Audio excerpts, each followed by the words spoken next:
Hi team, welcome to my video about my first month post-op from getting the gastric sleeve surgery. So I'm actually pushing 2 months post-op. I got my surgery July 20th of 2020, and right now today it is September 9th, 2020. So I am just a little under 2 weeks shy of 2 months.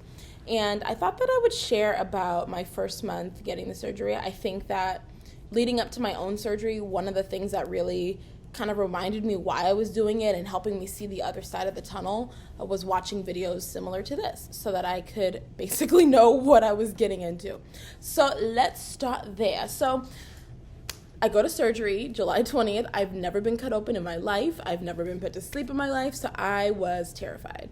One of the things that really helped me in the videos that I was watching were people who were talking about basically how they rationalize the surgery for themselves mentally. So one of the things that stuck out to me the most was that people actually named their sleeve. So because you've gone through this dramatic change, you have this new thing that's a part of you basically forever, and you got to get used to it. You have to live with it. So I can't remember what the chick named hers, but I named mine Puff Daddy. And so the reason why mine is named Puff Daddy is because every time, since I've had surgery that I've eaten too quickly or taken a bite, one bite too many, which technically doesn't happen very often, I feel kind of like I feel full, but not like before when I would eat nonstop and get full. It's kind of like it kind of makes you have to breathe a little heavier. It's not a fun experience. So I feel like my stomach puffs up like a puffer fish, so I named it Puff Daddy. So Puff Daddy and I have been on this journey for about a month and a half. Puff Daddy and I are becoming friends. We have to get along. I'm really happy that I did the surgery. I have no regrets other than probably doing it sooner, although I don't know that I would have been mentally ready for it sooner. So the way that my surgery worked was I did mine through Kaiser. Shout out Kaiser with those great co-pays and co-insurances. And so the way that I was able to do it is I first had to go through 12 weeks of classes. So those classes went over, the basics of bariatrics, what to expect after, how to properly read a food label, how to get your nutrients in for the day. If you're going out to restaurants, what should you get? What should you not get? Like, how do you navigate the eating out with friends thing? Because what I think a lot of people don't talk about is that this surgery is such a huge shift. I think so much of our culture revolves around food and getting together with friends to eat and, doing all these things that involves putting something in your mouth. And so for me, that was a really big shift because most of my friend dates are enchiladas and margaritas, or let's go get tacos, or let's go get ramen. So everything is food centered. And for me, it was learning about, how to still do those things with friends, but either do things in moderation, find better restaurants, just doing things that work for me. So I would say that's actually been the easiest part for me personally because in a lot of ways, I don't miss foods.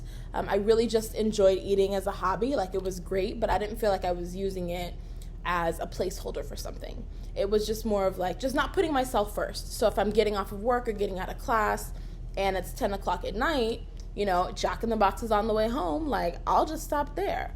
And so it was just the convenience of fast food and the convenience of food that I thought was really yummy as opposed to really good for me. So since surgery, it's been a lot different. So let me first backtrack back to where I started with first day of surgery. So I get there at 5:30 in the morning, and I'm supposed to be the first one because my friend told me to be the first person the surgeon touches in the morning. They have fresh eyes, they're fresh mind, they're ready to go.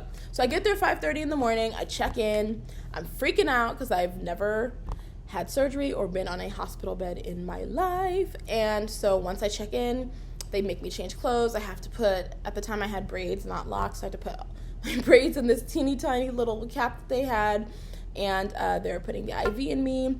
And then my doctor comes out and says, we want to operate on you, but we haven't received your COVID test yet. So with Kaiser, I had to do like a COVID test at a few days before, but then Kaiser wouldn't let me, so I had to do it late. But they said, oh no, it'll be there in time for your 5:30 surgery.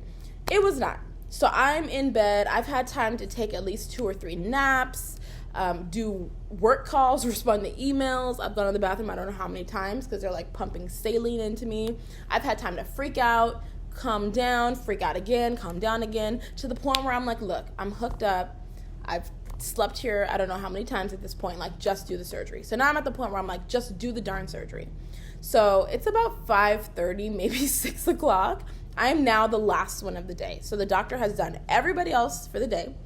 I'm the last one. So I'm not even nervous at this point. I'm just trying to go home. Because with Kaiser, at least with my Kaiser, you get to go home same day. So I'm expecting to be home by like 10:30 a.m. noon. And I'm not getting wheeled into the operating room until closer to 6 o'clock. So they're wheeling me in. And then I've never had an IV in my hand before. I get IV drips, but never one in my hand. So anesthesiologist tells me that they're starting the machine, so they turn it on, and I feel this burning in my hand. I'm like, what is that? And then next thing I know, I'm asleep, and then I wake up, and they're wheeling me out of surgery. So that part was, that's the part I was most nervous about, just seeing that I've never been under any form of anesthesia before. And it's okay. It's safe to say that I did okay. I'm here to tell the story, so I'm good. So they're wheeling me out, and I've never been in this much pain in my whole life. And granted, my whole life is 26 years, but in these 26 years, your girl does not remember being in any kind of pain like this. So I'm in pain. I'm so full. When I first woke up, I felt like I was having a panic attack because I felt like I couldn't breathe. And I was so full of air that all I could do was burp. So I'm just like, the first few minutes I'm awake, I'm literally just burping, trying to get this air out and not panic because I can't breathe. Or because I feel like I can't breathe. I'm breathing fine, but I've just never been that full of air. So I am burping this all out. And then I want to say he was a nurse or like the assistant, whomever, who was trying to say, before you go home, you need to use the bathroom and we need to get fluids in you. So I use the bathroom. It's painful because now I'm standing, I'm sitting, I can't like push. There's no pressure. So I'm just like, bro, if this is what having kids feels like, or like a C-section, I don't want it. I don't want it. So I'm over there telling myself, nope, I don't want it. I get back in the bed and we start with the liquids. So he's like, just try and sip some water. Like, it'll be good. Let's get some in your system. Bruh, everything is coming out. Like, a sip of water is not staying down. I'm throwing up and I'm just like, what is this? And he's like, keep trying. And so I'm looking at him, looking at me, looking at him. And I'm like, don't try and make me drink anything else. Like, I'm not drinking anything else. Because they were trying to give me not only water, but they were trying to give me like a sedative or like a painkiller, but they wanted me to swallow it. So I basically, I fought back in a very nice way. It's the nicest way I can say that. For them to just add it to my IV. I'm like, look, it's not working. I'm throwing up. I'm getting mad at you. I just got out of surgery. And don't make me get off this table with these stitches. So they added more to my IV drip, but then he still wanted me to keep drinking. So I would say at least for like the first 3 days, I was just sucking on ice. Like, that was literally all I could do, because anything more than that and I was going to puke it up. So I was just really worried about that being consistent overall, but it wasn't. It lasted a few days and I was good. And then it got to the point where I could sip like a half an ounce of water, like a few sips at a time.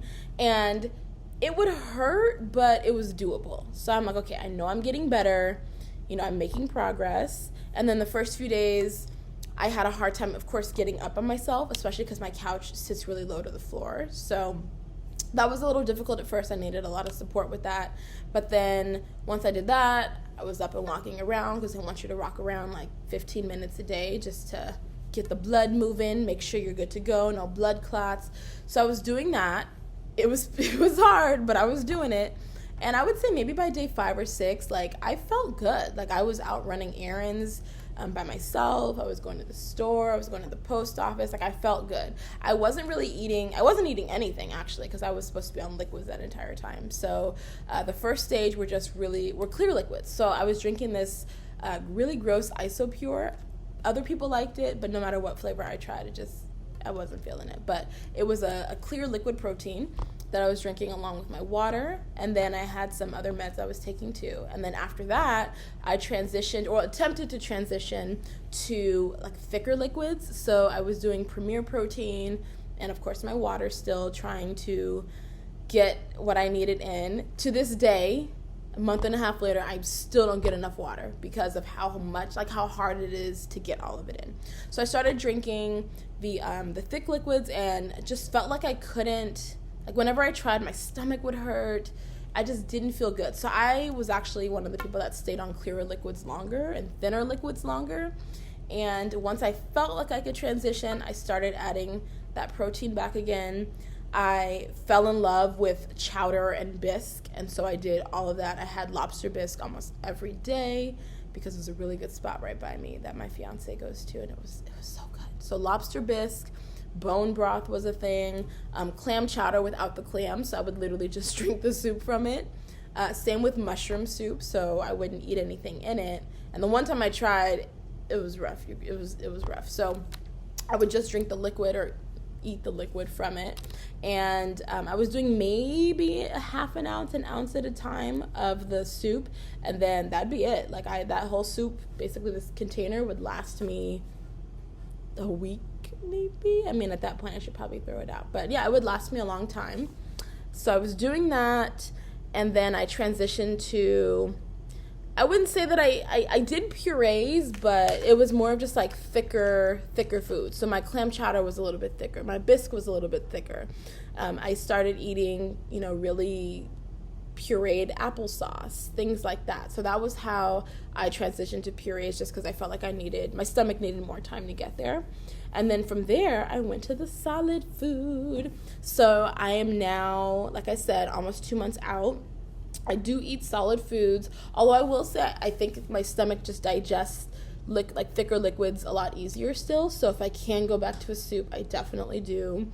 I have dabbled in some stuff that I probably shouldn't have tried, but nobody's perfect. So I used to go to Chick-fil-A and get the 4 count of nuggets, or 4 count of strips, and the 3 count of strips, and the lemonade, and the waffle fries, which now sounds like a lot. Back then it just sounded like lunch. So this, I would say maybe like a week ago, something like that, my fiance went, and I knew I couldn't eat all the chicken strips, but I just wanted a little bite. So I literally took a little bite, moderation, and I was fine, but I just didn't want it. Like, it just didn't feel the same.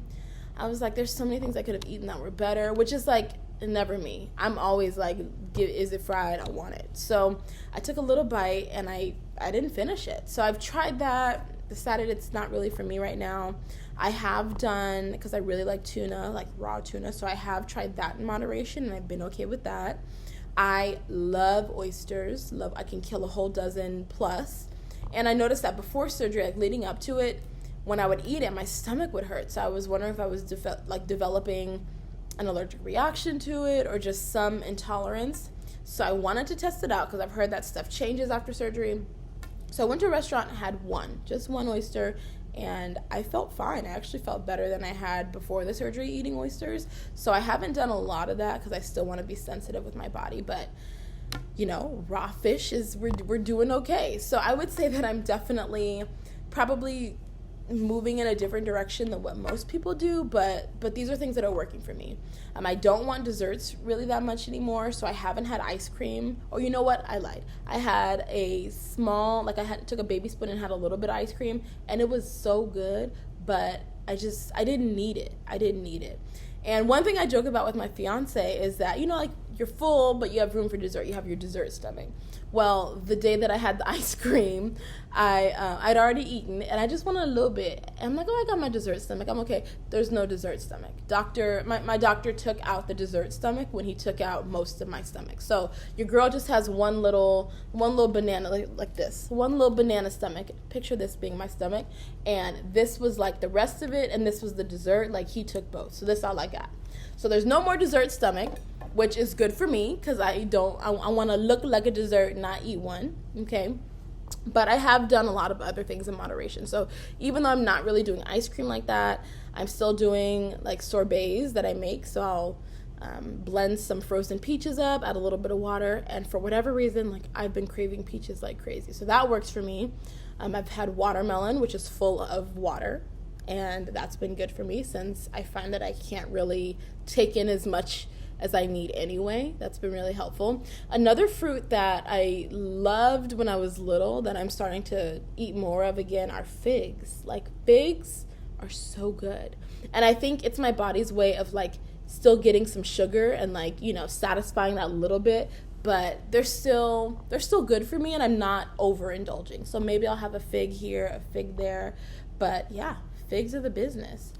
Now, if you're like me, you love coffee. I love coffee. I will go to Starbucks every day. People say, oh, you could invest, you could do other things. First of all, I have stock in Starbucks, so check. I'm still going every day. So when I would go, I'd get a skinny caramel macchiato, but I'd add an extra pump of vanilla and add extra caramel drizzle and add this and add that and whatever. So now, I'm like not even skinny anymore. Like, yes, there's non-fat milk and there's sugar-free pumps or whatever, but what's the point? And then before that, because I thought I was doing better with the macchiato, because I used to get the Frappuccino multiple times a day with extra caramel in the cup. You should have seen my Frappuccinos. And then extra caramel on the whipped cream too. So I'm like, okay, I'm doing better. I'm getting the macchiato.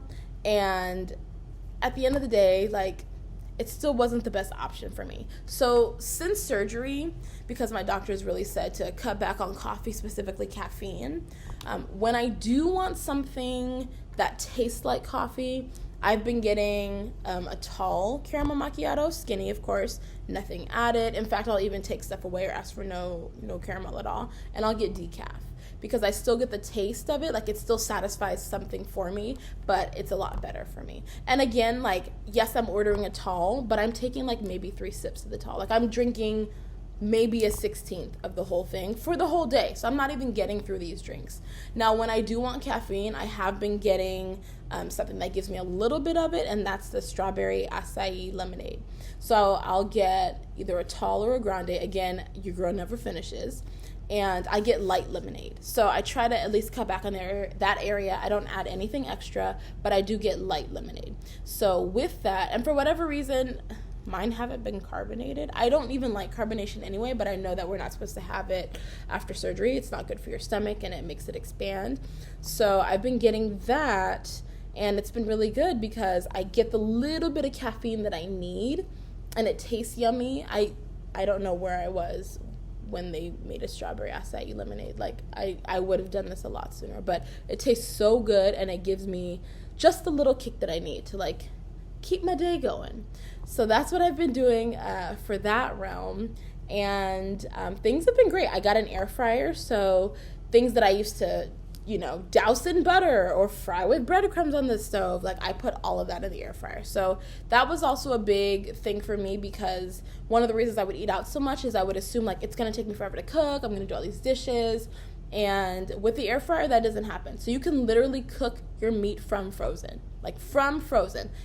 I did it the other day. I had frozen lamb chops. I put each one in foil. That way when it, starts to defrost, it doesn't like seep through the bottom of the air fryer. I put all of my stuff, like my seasonings in there, close up the foil, put it in the air fryer, and it was amazing. It was amazing. It's so much better for you. You still get that little char of like a fry, but you're not chowing through a ton of like fried breadcrumbs. So life changer. And also it cooks really fast. So for instance, what do they have? They have different settings on mine. Mine's the Kasori one. And you can fry like a whole pork chop, lamb chop, whatever, chop. And it takes like 30 minutes. I'm like, okay, in 30 minutes, I could watch an episode of something on Netflix. I could shower. I could finish up some work, and my food's ready. So yes, it's still longer than like going to the Jack in the Box drive-thru or getting in and out, but you can do it. It's a lot easier. And then your veggies going in. Or I also have an Instapot, so I'll put my veggies like in there to steam too. But I feel like it's just made life a lot easier for me. So that's been a saving grace. What else? That's kind of been it. I think the biggest changes have just been remembering to take my vitamins, because I suck at that to the point where like I have an app that will tell me when it's time to take them. Otherwise, it's not going to happen. And drinking water. So before surgery, I would typically just get IV drips kind of for fun and to get my vitamins in. And now I'm doing it more as a way to make sure that I'm getting enough hydration. So I'll get my bag like think of a little hydration bag, saline bag, put all your vitamins in it, and then they put it through the IV. So in addition to that, I'll get another bag of typically just saline because I'm normally that dehydrated, just because it is so much harder to get as much water in as I need to. So that's been kind of the food part of this month and a half and some change. I would say that another one is, of course, the exercise. So for the first 6 weeks, they tell you can't lift anything higher than or heavier than 15 pounds, which, for me is fine. I'm like, whatever. I do have a really high car, so I'd have to like hoist myself in my car. So technically I'm lifting me, but that I wasn't counting that. So I would say like the first 6 weeks, I just did a lot of walking. So I'd walk a mile like around my neighborhood. When I would try and push it to 2 miles because I was feeling it, I was ready to go, I would get I felt like I was having a heat stroke. Like I'd have to sit down. So that didn't last long. So I do my little mile walk around, and that was good for me. And then maybe like a few weeks in, maybe 4 weeks in, I have a spin bike at home. So I started getting back and doing like a spin class a day, because they're all virtual. So like a 30-45 minute ride, just modifying it for what worked for me, but making sure that I was getting that cardio in. And then recently I got cleared to actually work out. So I actually hurried up and I got a personal trainer who I see twice a week and who kicks my whole ass. So if you need a good trainer and you're in LA, I would go see Big Ben at Stronghouse Fitness. It's on La Brea.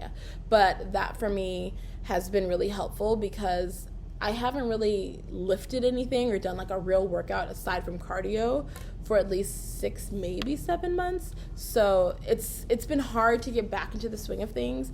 But what's really important for me is that I have a trainer who has worked with other gastric sleeve clients, and so he knows what to expect, how little I'm eating, like the priorities of like within the things that I need to eat, and what my capabilities will probably be during training. So that has been definitely a blessing. And hold on, I gotta drink my little water. Oh, so good. As you can see, I'm taking baby sips because I can't gulp water anymore. It's not gonna happen. Whew. Okay, so I've been doing that, and so far that's where we're at. I have a wedding to be at in 17 months. So, my broken nail. So that is, in addition, of course, to like working out for my life health, the health for the rest of my life. I also want to look really good for this wedding. So I'm going hard as best I can to accomplish that. In terms of weight loss, I think that, because first of all, I will say that I'm in a ton of these gastric sleeve and gastric bypass Facebook groups, so that's really kind of helped me in terms of what to expect moving forward. But the biggest thing for me was seeing when people stall. So typically stalling is like, okay, you're losing, now you're not. So one of the big ones was the 3-week stall. So I'm expecting to I'm gonna just lose weight till I'm, itty bitty like this. That's not necessarily what happened. So week 1, I lost 10 pounds because I'm not eating anything. Like I literally can't eat anything. And I can barely drink water. I'm just sucking on ice. So 10 pounds. And I was also with some walking here and there. And then week 2, I think it's maybe 7-8 pounds. So your girl is losing. I'm in the groove. 3 weeks. I'm like, oh, okay, I'm not going to hit the 3-week stall. I hit the 3-week stall.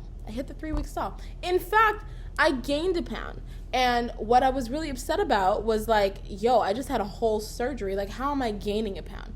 So when I went on these Facebook groups, they would talk about the same thing. And basically, 1, your body has lost a ton of weight, and so it's trying to catch up with inches.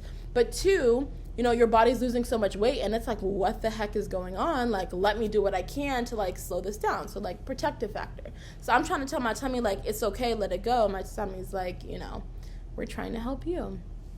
No, you're not trying to help me. We're trying to lose weight here. So the 3-week stall was not fun. I literally didn't lose weight that whole week, which I know maybe doesn't sound like a big deal, but when you're going through so much weight loss and you hit a point where nothing is happening, and I'm drinking water, granted not a lot, and I just feel like I'm gaining weight, even though, someone pointed out that how can you be gaining weight if you're not even consuming that many calories? If it takes 3,500 calories to gain a pound, and you know for a fact that you are not even consuming 1/10 of that, you're fine. So that was really what calmed me down. Again, shout out to the Facebook groups that help with that. And so once I kind of let that go and realized it's a 3-week stall, like we're good, that kind of put me at peace. And then week 4, I started losing again, week 5, so on and so on. I just recently hit a stall last week, only this time I was a little more prepared for it. So it's seeming like mine are going to come every 3 weeks, at least at this point. And so at that point, or last week, I wasn't losing any weight and I was getting frustrated, but I understand that my body's, it's a learning process for me mentally, for me physically, like we're all learning at the same time. So I'm assuming that I'll probably continue losing weight maybe next week. Another thing too is that the more water I drink, of course, the more I'm able to get out of my system. So because it's a lot harder to drink water, I'm sure that's probably affecting my ability to excrete and get stuff out. So I'm really trying to up my water intake.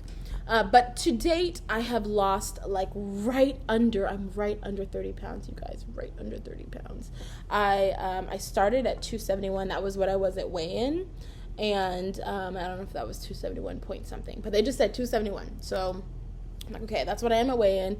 And right now I'm 243 maybe, 242, something like that. I haven't weighed myself in about a week since I'm out of town. But that's where I was the last time I did weigh myself. So the weight's coming off. I definitely expected to hit 30 pounds lost within the first month. But again, everyone loses weight differently. And of course, if you weigh more, you're going to lose more faster. So a lot of people in the group weighed more when they started. And so they lost weight a lot faster than I did. And so that's been, it's been an adjustment, but overall, I'm totally glad I did this. I think that it was important for me in terms of my mental health, my physical health, my emotional health, my future, things that I wanted to accomplish. Like, I needed this step. I think a lot of people also see it as an easy way out, and it is the farthest thing from that. So it was definitely a transition. Like, you were literally changing your whole life. You're changing how you interact with people, how you interact with food, how you think. So much has shifted. I feel like I'm more productive now. I feel like I have more energy now. Like, a lot of things have changed for me. But I do want to wrap this up by saying that one thing that helped me, and I am not endorsing this, but I'm just sharing my experience because that is what this is for, is I guess I'll start by saying that a lot of people have to do a liquid diet before they go into surgery, like the week or a few weeks before. So for my doctor, I only had to do a liquid diet the day before. That was it. So my surgery was Monday, Sunday was a liquid diet. So I said, okay, bet, like, I'm going to spend this week having a funeral for all the foods that I love that aren't good for me. So I basically indulged in everything that I knew I had to say goodbye to. And that doesn't mean I can't ever have it again, but I shouldn't, and there are better things for me to eat. So that included In-N-Out, Jack in the Box, a Frappuccino, and I hadn't had a Frappuccino in like 5 years, fried stuff, just everything under the sun. Like, I had margaritas that I wanted. Like, I was in Vegas the week before, so I had Fat Tuesday. So I went all out, but I needed that time. Like, I needed to basically say goodbye to this thing that was providing me comfort that shouldn't have. So for me, it was a slow way to say goodbye, and it was helpful because I felt like I don't felt like I was jilted. Like, I felt like I had a chance to live that life and do those things and eat the way I was eating, and I could say goodbye to that and start fresh. So for me, that's resulted in not having any cravings other than like my peach and my figs and watermelon on occasion. When I see fried foods, I don't have a desire to indulge, like I don't feel like I'm missing out on anything. And I know that that's for sure not everyone's experience. I think that I'm really blessed in that regard. For me, food was, I think the reason that I leaned on food specifically was just because of the convenience. Like, I felt like I was putting me second because so many other things required my attention, as opposed to maybe an individual who's using food as a placeholder or to fill some emotional need. I mean, people have food addictions, they have other reasons that they use food to cope with. And so I didn't feel like I was doing that personally, but I did feel like I was not taking care of myself with regard to what I put in my body. So for me, it made it a lot easier to make this transition because I felt like there wasn't as much mental stuff surrounding food for me to deal with. It was just a matter of like, okay, you need to consciously put yourself first every single day.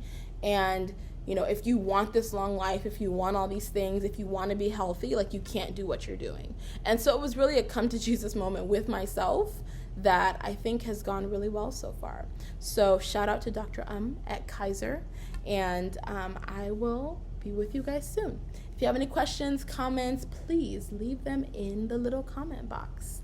And I'll see you guys later, team.